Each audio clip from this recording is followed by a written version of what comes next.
आज मैं पनीर का पराठा बना के दिखा रही हूँ आपको। ये देखिए, ये पनीर है जो मैंने कद्दूकस कर लिया है। ये देखिए, ये मेरे घर का ही बनाया हुआ पनीर है। इसके लिए मैंने थोड़ा सा हरा धनिया लिया है जो कि मैंने धो के और काट लिया है। ये रिफाइंड है लगाने के लिए। ये जीरा है स्वादानुसार। ये नमक स्वादानुसार। मिर्च, लाल मिर्च स्वादानुसार। और ये हींग जो कि मैंने थोड़ी सी पहले ही पानी में घोल के रख ली है। पानी में घोल के रखने से ये अच्छे से मिक्स हो जाती है। अब इसमें मैं स्वादानुसार थोड़ा सा नमक, इसमें नमक कम ही डाल दीजिए क्योंकि पनीर में नमक बहुत तेज़ हो जाता है। इसके बाद थोड़ी सी लाल मिर्च स्वादानुसार, जैसा आप टेस्ट पसंद करें। थोड़ा सा जीरा, एक छोटी चम्मच जीरा। और जो हींग जो मैंने पानी में मिक्स की हुई थी उसको ऐसे मिक्स कर लीजिए अच्छे से। और उसके बाद इसको इसमें मिक्स कर दीजिए। इसका फ्लेवर बहुत अच्छा आता है घोल के। और ये जो धनिया, हरा धनिया जो मैंने काटा था, ये आप इसमें डाल दीजिए। ये सब मिक्स करके इसको आप अच्छे से मिक्स कर लीजिए। अच्छे से मिक्स कर लीजिए। ये बहुत अच्छा इसका पेस्ट बन गया है जो कि फिलिंग के लिए हमने रेडी कर लिया है। ये आटा है, गेहूं का आटा, जो कि मैंने पहले ही गूंद के रखा है। इसमें थोड़ा सा नमक मिक्स कर दीजिए। इससे क्या है, इसका टेस्ट अच्छा आता है। ये देखिए फ्रेंड्स, मैंने आटे की ऐसी छोटी छोटी लोई बना ली है 4। और अब हम इसमें फिलिंग करेंगे।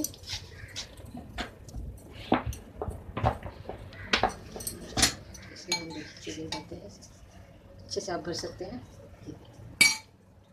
इसको आप इस तरीके से इसे बिल्कुल भी नहीं खुलेगा। इसको अच्छे से ऐसे कर दीजिए, हल्के से प्रेस कर दीजिए। और इसको आप हल्के हल्के हाथों से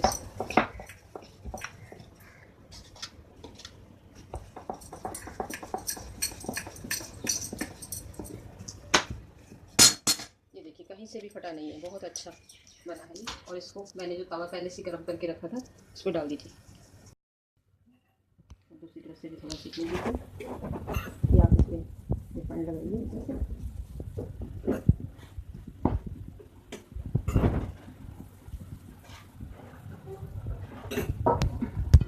पराठा भी बिल्कुल सूख के बहुत अच्छा बनेगा।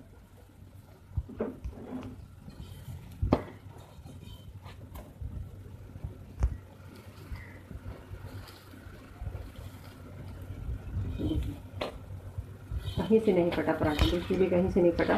बहुत ही अच्छा सीख रहा है, इसको सीखने दीजिए।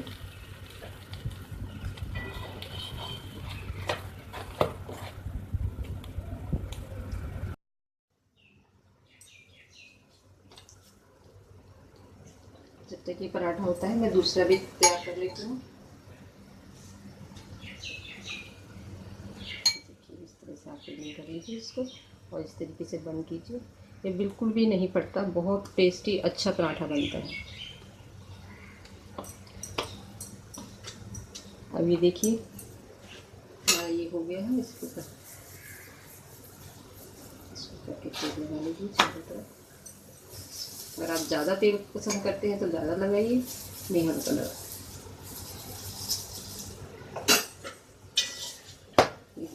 फूल के कितना अच्छा पराठा आया है, ये कहीं से भी बिल्कुल नहीं फटा। अगर आपको सॉफ्ट बनाना तो इसको थोड़ी तेज़ आंच पे पका लीजिए। और अगर आपको थोड़ा कुरकुरा चाहिए तो सिम कर दीजिए, गैस सिम करके बनाइए। ये देखिए कहीं से भी नहीं बना, बहुत ही अच्छा पराठा बना है। इतने अच्छे पराठे बने हैं ये। और ये मैंने इसके साथ मक्खन और चाय, आप टेस्ट लीजिए। और प्लीज़ मेरे इस चैनल को सब्सक्राइब कीजिए और मुझे बताइए कि कैसा बना है।